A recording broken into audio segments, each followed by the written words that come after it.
of growth, but we have an option. What matters is whether we allow that seed to grow and germinate in us. Will you give that negative seed that fertile soil in your heart to grow in it?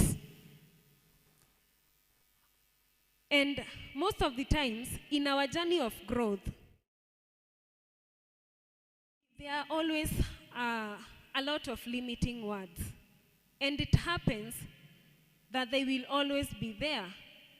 What if this doesn't happen? What if my boss turns me down?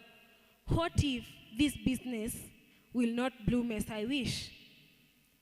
All those limiting words will come. They will not only come from your friends or your enemies, they also come from your mind. But what matters is, do you allow that thought to grow in your mind? Because whatever you do in your life, whatever thing you achieve in your life, it starts from your mind. If only you give it a chance to grow in your mind.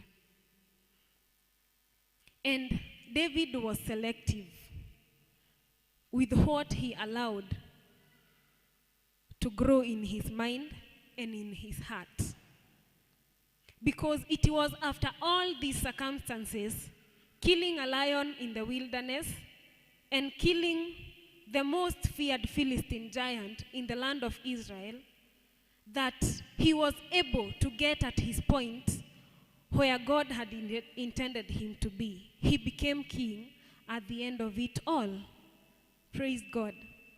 I remember there was a time I was going for an interview, sometime last month but one, and when I saw the qualification, I hadn't really met them, but I decided I'm going to apply for this position. And I remember I was called and we were given the appointment date for the interview. And I definitely knew that this is a position that had been applied for by so many people. And we were given the venue, and the day comes, I prepare, walk out of my house and get to the interview venue. And then I get a man who is like, Baba Timo Ebusi Mama. This is my friend. I want to use you as an example. Ebusi Mama. One man was looking like him in age, in stature, vile tu anakaa. Thank you, kaa chini. So you can imagine me with my 26 years and Baba Timo, probably 34, 35, kama nimekufanya mdogo ni sawa. And then there was another lady. We were 5 of us. The other lady told me she has been working for the company for quite some time, and then at some point she quit. And then another young man looking like Mwangangi. Alikuwa amedunga official. And then unamwangalia tu anakuintimidate. Then there was another lady, amebeba bahasha ya A3. It is full of certificates. And then I'm like, you are Jino. Sasa hapa utatoboa. But nikajiuliza, why do I teach people to have faith in God? Why am I seeing myself like I'm so tiny kwa hawa watu wote?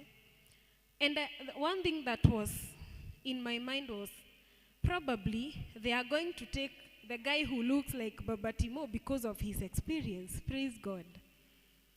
And Mimi, in my life, I have never done an interview.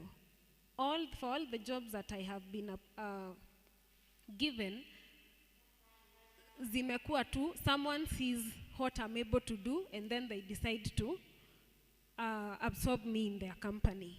So this was my first interview ever.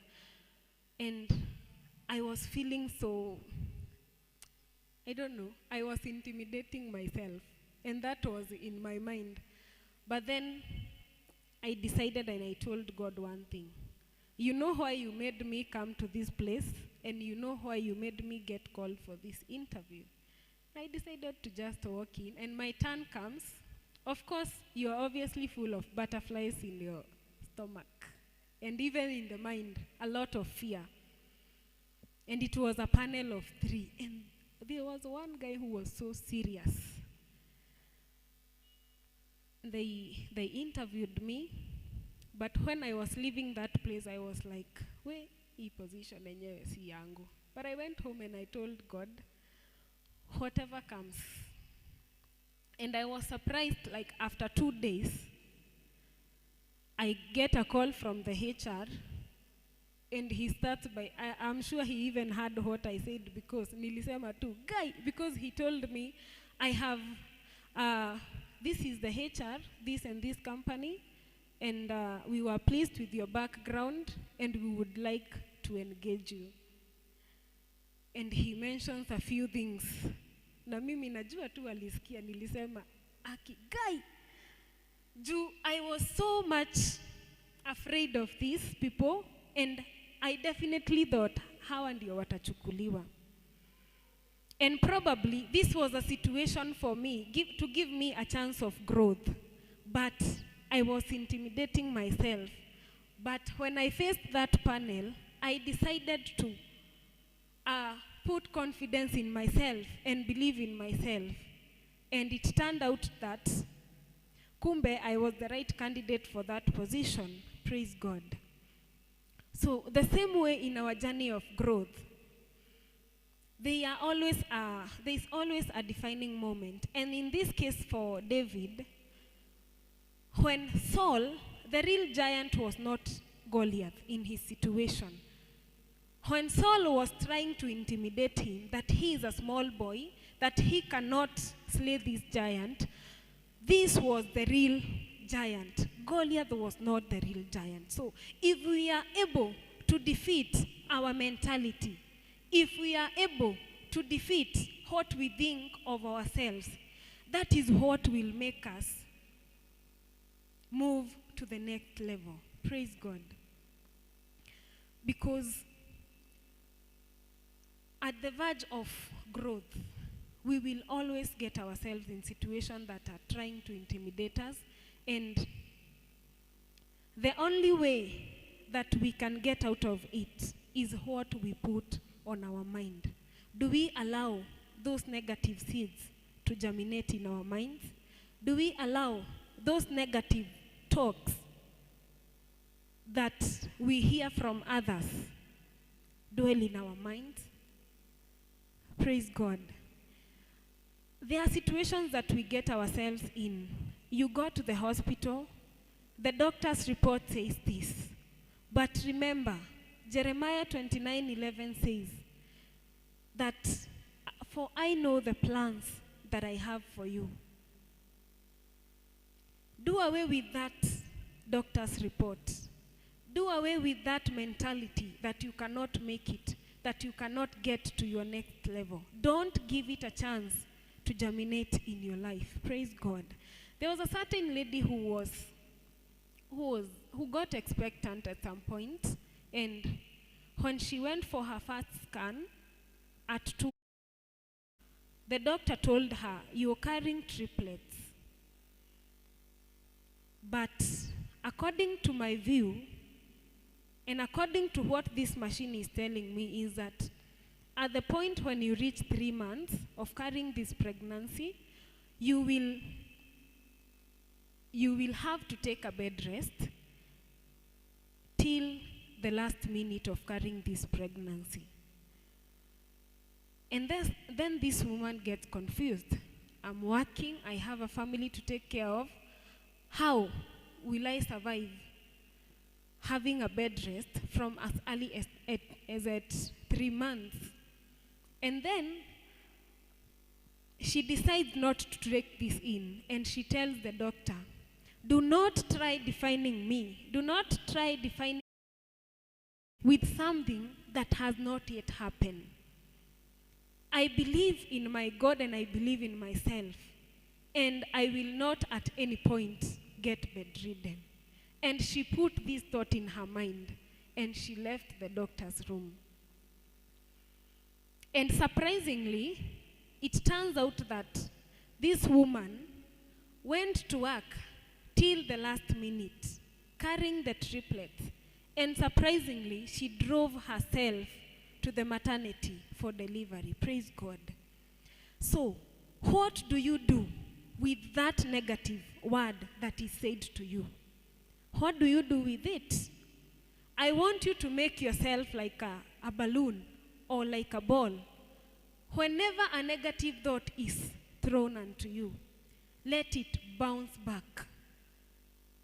And don't let it germinate. Be like a balloon. Whatever negative thought that you conceive in your journey of growth, let it bounce back. I will not say to the sender, because at some point we are our own limitation. It is not always that it is Julius who will make you fail to reach your destiny. Sometimes it is in your head. So when you feel like conceiving a negative thought about yourself, be a balloon. Let it bounce back away from you. Try and deal with those negative seeds in a positive way. Do not give them a chance to germinate in your mind, in your life, or in your situation. Look at someone like the bleeding woman. She had bled for 12 years. And when she heard that Jesus was coming near to where she was,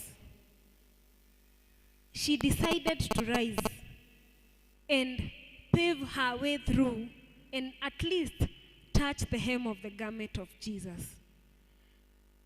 And probably there were some people intimidating her and telling her that she's smelly, that she should not be allowed to get into the crowds, she should not be among its people. But she knew what he was going to get as long as she touched the hem of the garment of Jesus. She had a right to listen to those who were intimidating her. She had a right, and she had the chance.